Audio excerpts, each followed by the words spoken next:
উৎসৱটো তিনিদিনীয়াকৈ পালন কৰি আমি এই শেষ মুহূৰ্তত অন্তিম ক্ষণত উপনীত হৈছোহি।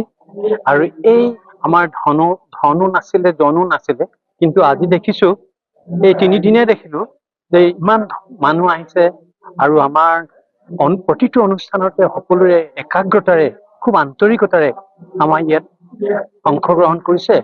আৰু অংশগ্ৰহণ কৰাৰ লগে লগে আমাক উৎসাহিত কৰিছে, অনুপ্ৰাণিত কৰিছে।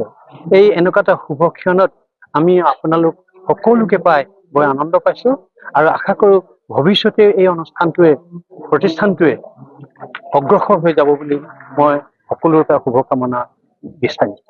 ধন্যবাদ। অংশগ্ৰহণ কৰিছিলে? অংশগ্ৰহণকাৰীসকলৰ ভিতৰত মণিপুৰৰ পৰা আহিছে, নাগালেণ্ডৰ পৰা আহিছে, অৰুণাচলৰ পৰা আহিছে আৰু আমাৰ অসমতো গোটেই কেইটা জনগোষ্ঠীৰ, টাই জনগোষ্ঠীৰ প্ৰতিনিধি হিচাপে আহিছে। আজি সম্বৰ্ধনা জনোৱা হল নাম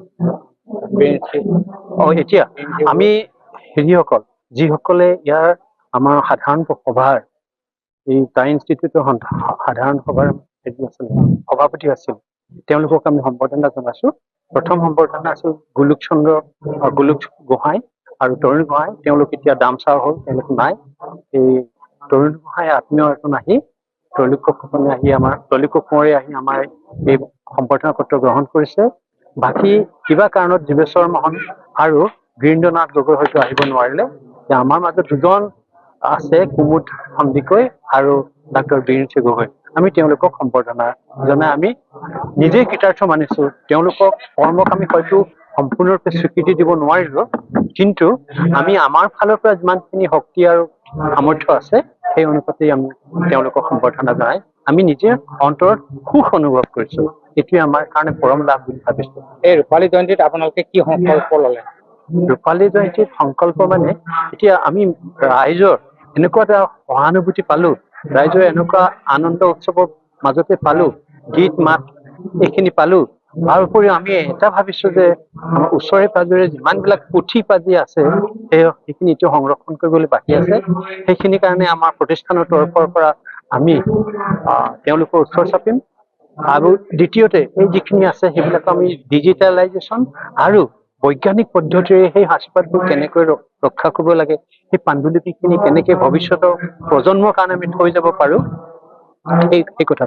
সেই কথাটো আচলতে ইণ্ডিজিনিয়াছ উপায়েৰে প্ৰাচীন মানুহবিলাকে ভালকে থৈছিলে। যেনেকে ধোঁৱা চাঙৰ সাঁচিপাতৰ গছৰহে ছাল, সেইবিলাকৰ ধোঁৱা চাঙত তুলি বহুত দিন ৰাখিলে।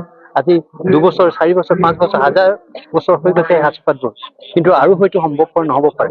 সেইকাৰণে বৈজ্ঞানিক পদ্ধতিৰে যিখিনি পৰা যায় সেইখিনিৰ ওপৰতে আমি এতিয়াও গুৰুত্ব দিম বুলি ভাবিছো। মুকলি সভাত যিহেতু ভীমকান্ত বৰুৱাই এটা আহ্বান জনাইছে, সেইবিলাকৰো হয়তো আমি অধ্যয়ন কৰিব লাগিব। আমাৰ প্ৰতিষ্ঠানৰ তৰফৰ পৰা আমি আমাৰ নিৰ্দিষ্ট যিকেইজন ছাত্ৰ ছাত্ৰী আছে আৰু ইয়াতে আমি ভৱিষ্যতে আমি ডিব্ৰুগড় বিশ্ববিদ্যালয় বা গুৱাহাটী বিশ্ববিদ্যালয় বা অসমৰ কোনো এখন বিশ্ববিদ্যালয়ৰ লগত সম্পৰ্ক ৰাখি আমি PhD গৱেষণাৰ কাৰণে প্ৰস্তুত কৰিব লাগিব। আৰু সেই PhD গৱেষণাৰ কৰ্মত যিসকল ৰিচাৰ্চ স্কলাৰে ইয়াত যোগদান কৰিব, তেওঁলোকৰ পৰা আমি হয়তো এই কামত অগ্ৰসৰ হ'ব পাৰিম বুলি আমি একদম নিষ্ঠাৰে আশা ৰাখিছো। আমি ভাবো এইটো কৰ্মত আমি নিশ্চয় সফল হ'ম। শৰীৰৰ যিকোনো অসুবিধাৰ সন্মুখীন হৈছে নেকি আপুনি? শাৰীৰিক সমস্যাৰ প্ৰতিকাৰ কেৱল আমি দিম। অভিজ্ঞ চিকিৎসকে দিব সুপৰামৰ্শ। প্ৰতি সপ্তাহত থাকিব বিভিন্ন ৰোগৰ বিশেষজ্ঞ চিকিৎসক। চাবলৈ নাপাহৰিব এনি ভাৰত 24ৰ বিশেষ অনুষ্ঠান স্বাস্থ্য বিশেষ।